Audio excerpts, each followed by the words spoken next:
Welcome into a special edition of the Inside CHCA Eagles podcast here on CHCAeagles.com and ESP Media powered by Sidearm Sports. My name is Jason Griefer. We have a special guest joining us here today is girls lacrosse head coach Jeff Castellanos. Jeff, we appreciate the time here today and kind of digging into your program and where they're at to this point in the season and also where we're going into the future. But right now, sitting at 6-2 on the year, coming off the loss to Marymount last time out. Obviously, Marymount's a very strong program, but the scheduling up, I think, can only help your team as you go forward here. Take us through that scheduling process before the season begins, because there's only 4 teams and 4 schools in the Miami Valley that support girls lacrosse. So obviously you've got to fill that with a lot of schools from around the area, non-conference schools and what have you. You know, you've played the likes of Lakota West, of Notre Dame Academy, Seton, Wyoming. It goes on from there. How do you go about filling that schedule out? No, yeah. So great question. Thanks again for having me this morning. So yeah, very excited to talk about this stuff. So yeah, when we first approached this season, I sat down with my staff, and girls lacrosse is newer to Southern Ohio. I mean, granted, it's been around, but it's being really formalized by OHSAA and was only just recently adopted in 2017. So our scheduling process is pretty much, we develop who we want. We look at what we have from a team perspective, where we want to go, what we want to do, and we start approaching schools through just good old fashioned networking. So beginning of the season this year, I sat down with my staff. It's myself and then 3 assistants, and we really developed, a game strategy of we're required to play the 4 teams in the MVC. So and those are good teams too.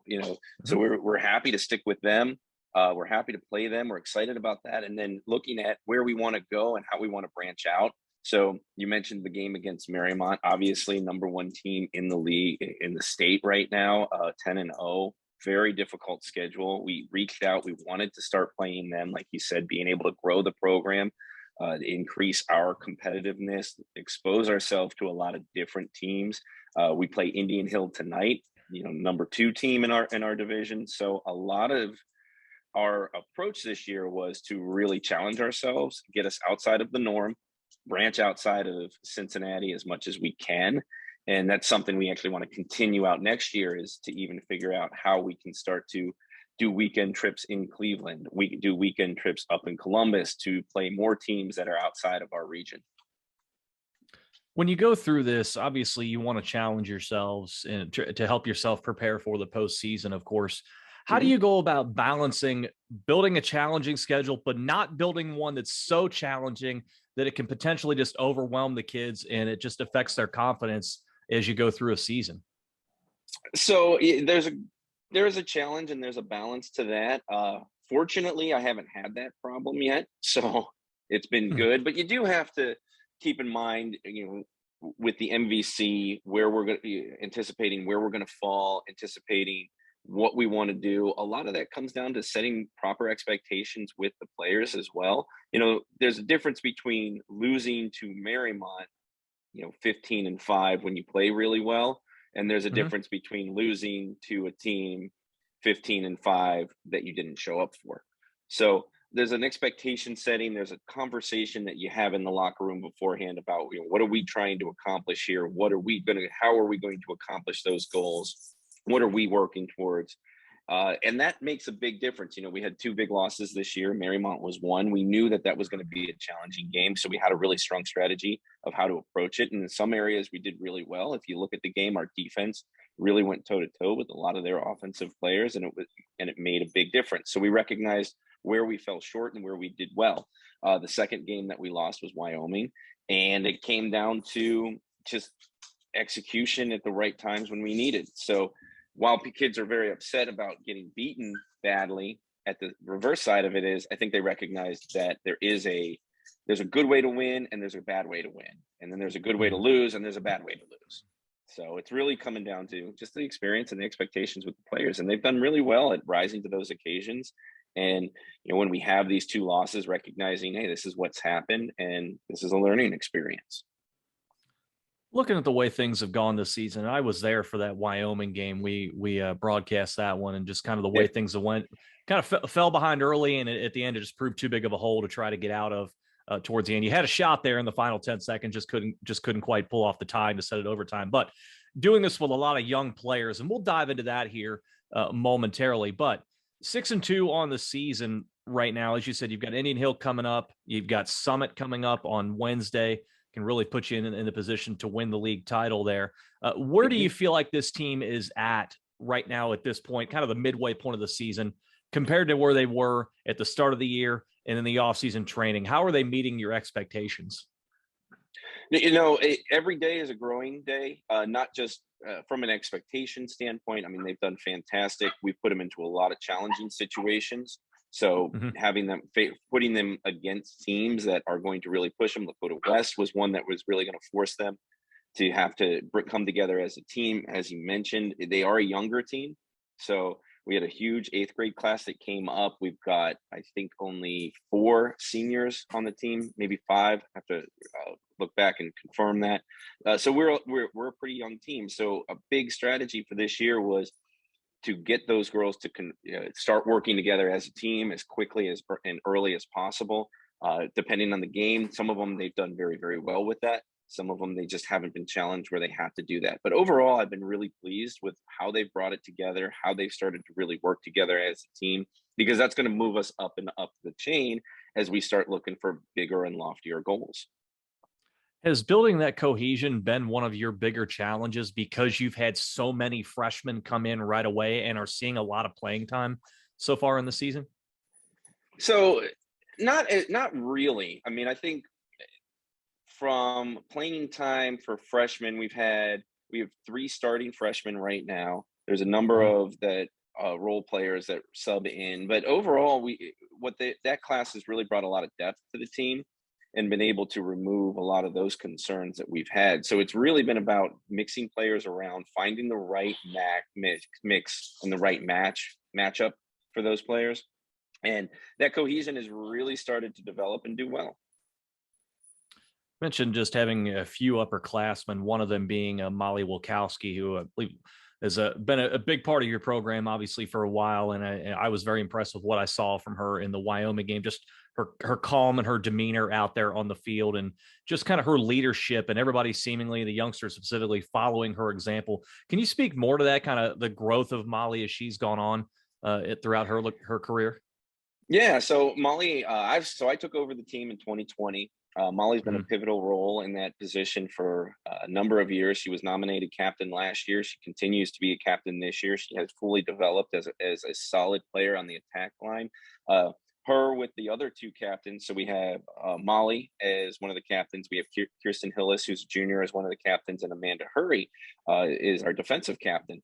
All 3 of them have done a great job of really starting that team bonding and working together that has been filtered down throughout the rest of the team, bringing them together and letting them, working with the rest of the players to show them this is how we want to develop. This is what we're going after. They're excuse me, from the attack line, Molly is talking with the attack players saying, hey, this is what we want to try and do. This is what the direction we need to go. Hey, look for this, look for a pick. Kirsten's doing the same thing with the midline, talking about sizing up particular players, working with each other, how to develop their draw control and work off of maintaining possession. And then Amanda on the defensive side, just helping settle in those defensive players into a big game against Marymount with, this is what we need to do. This is what schemes we're going to really work on this year. And this is what positions we need to rotate into. We're struggling on this part of the slide. So those 3 have really taken on a lion's share of the work. And Molly's been around since the beginning of it. How important has it been for you to have your tri-captains, your upperclassmen, being able to help things along at all 3 levels? You mentioned the offense, but also in transition and also defensively. It's not just concentrated on one area of the field. Has that helped the progression of your younger players, that they have a veteran in all 3 phases of the game they can go to or they can learn from? Yeah, oh, absolutely. So having a captain in each one of those positions has provided them a direct report that they can go to look for leadership. That cohesion between the 3 captains then filters down to the rest of the team, because they can start to see how those 2 captains, let's say an attack captain like Molly and Kirsten in a midfield position, how those two are interacting and working together. And that absolutely starts to filter throughout the rest of the team. As we get through, kind of as we said, kind of turn the midway point of the season, has there been one or two players that have come in and maybe caught you or your staff by surprise at how well they've played early on? Maybe somebody who wasn't expected to see a whole lot of time has maybe leapt up into one of your key subs or into your starting lineup? So, there's a lot of players that are really starting to develop and really starting to carry their own. Here at the midway part, there's a number of up and comers who I would definitely recommend that you keep an eye on. Macy Lachelle has had a number of breakout seasons this year. You've got Lucy Snyder, who's one of the starting midfielders with on that midfield line. They've both had two breakout seasons. You've got a number of attack players with Jenna and Anna Mullally, who have been doing a great role both on attack and midfield, rotating in and out, along with Mallory Sedaris. All of those girls are starting to really bring it in. And then Emma in our goalie, who's been our starting goalie, along with her counterpart, Chelsea. That's a pivotal role, and it's a thankless role at times, but it does so much for the game, and having two goalies in those positions. So is there one that's a standout? I would say, from a coach, no, that not yet. Not because one hasn't done better than the other, but because we've played such a widespread of games throughout the season. You deal with the Marymount game, where that style was very, very different than the team we were playing against. The game you saw against Wyoming. So those different styles. That's where that depth really comes into to play for us, because it gives us a lot of different options. We're able to switch things up. So in each one of those situations, we've been able to rotate different players in to carry on either a different scheme or a different strategy to help execute against.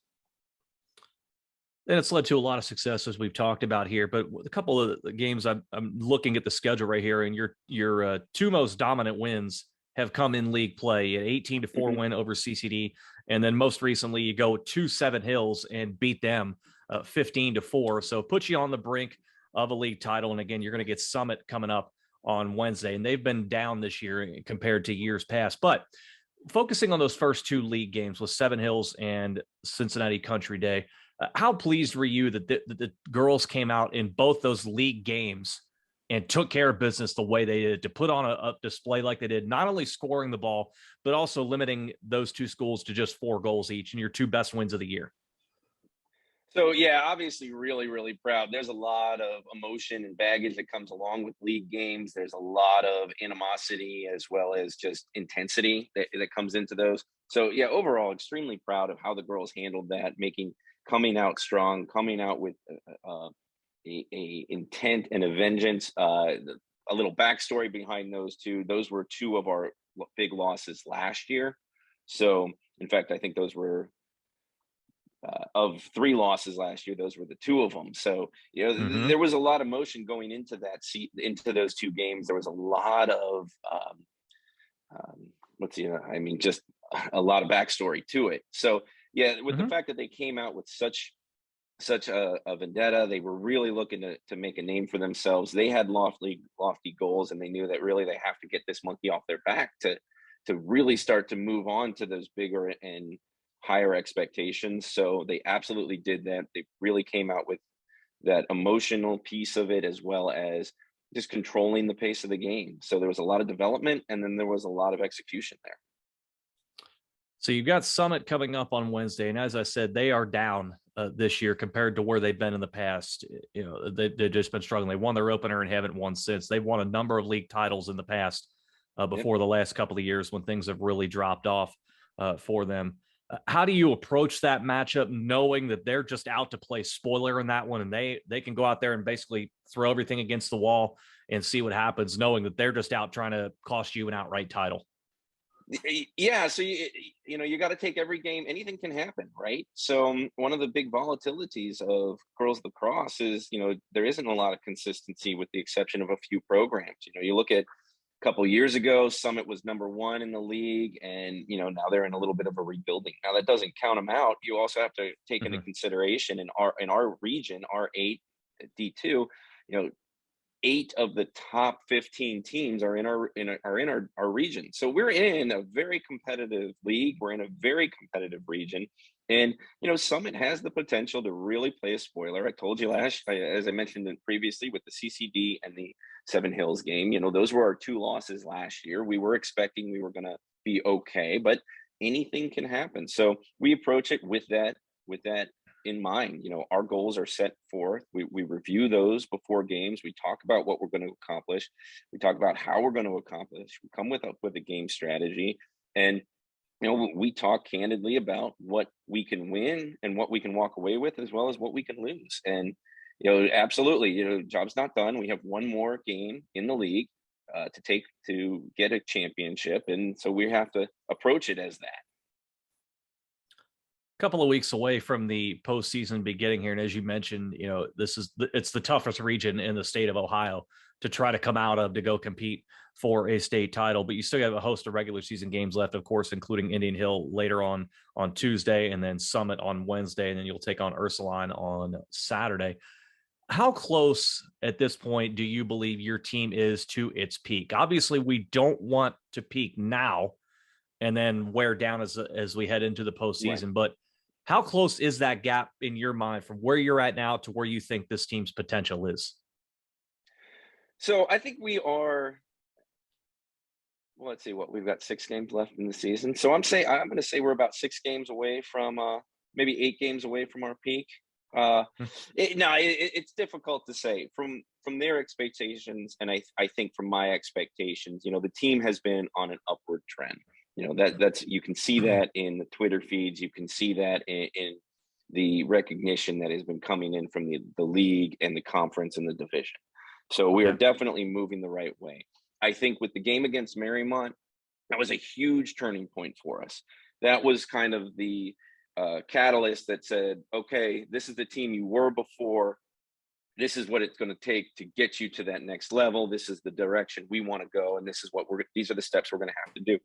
We spent a lot of time after that Marymount game saying, reviewing that film, understanding where we did really well. Defense did have a very strong game. We had a very specific strategy that, with the exception of a few areas, we executed against. And if those other Mhm. areas it could have been a very different game.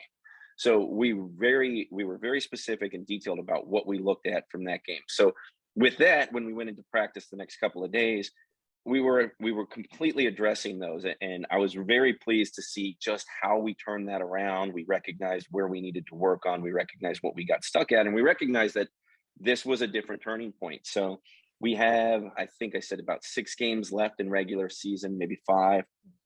So each one of those matter absolutely. Every single one we have to take extremely serious.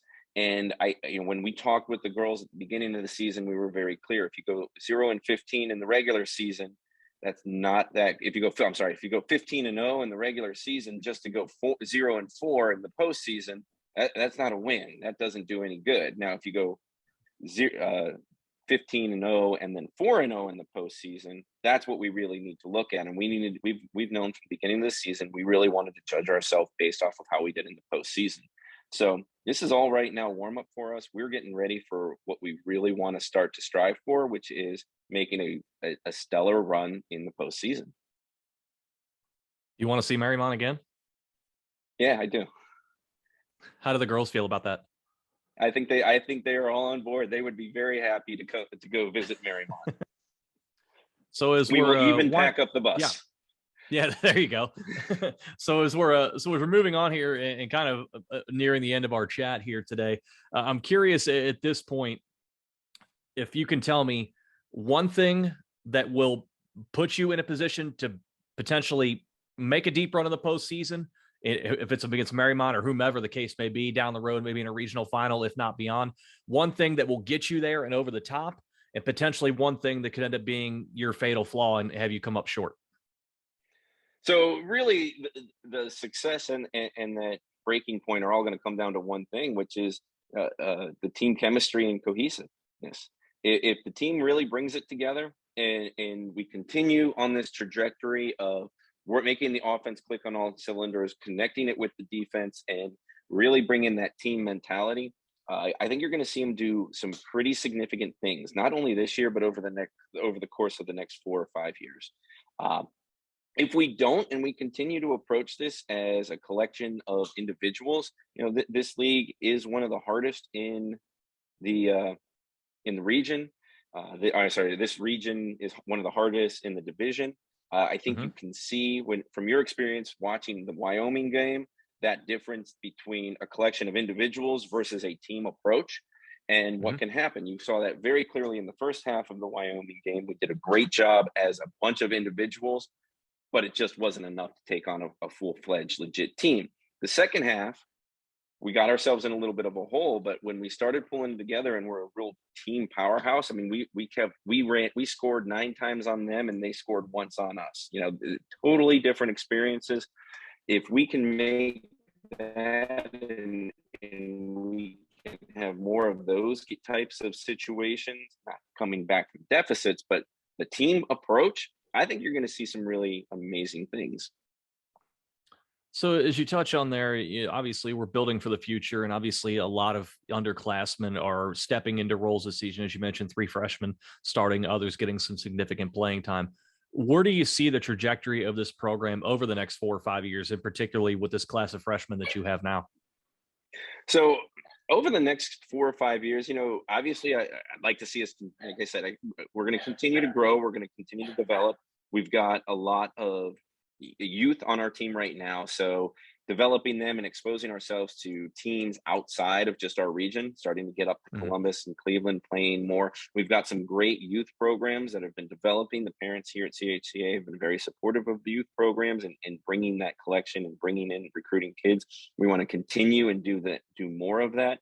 Actually, Yeah. we're releasing out skills clinics that'll be coming out this summer to help develop that skill set, to improve on some of those basics that sometimes we just can't get to during the season. So continuing with that, and our success will always be by our feeder programs and the development of the youth.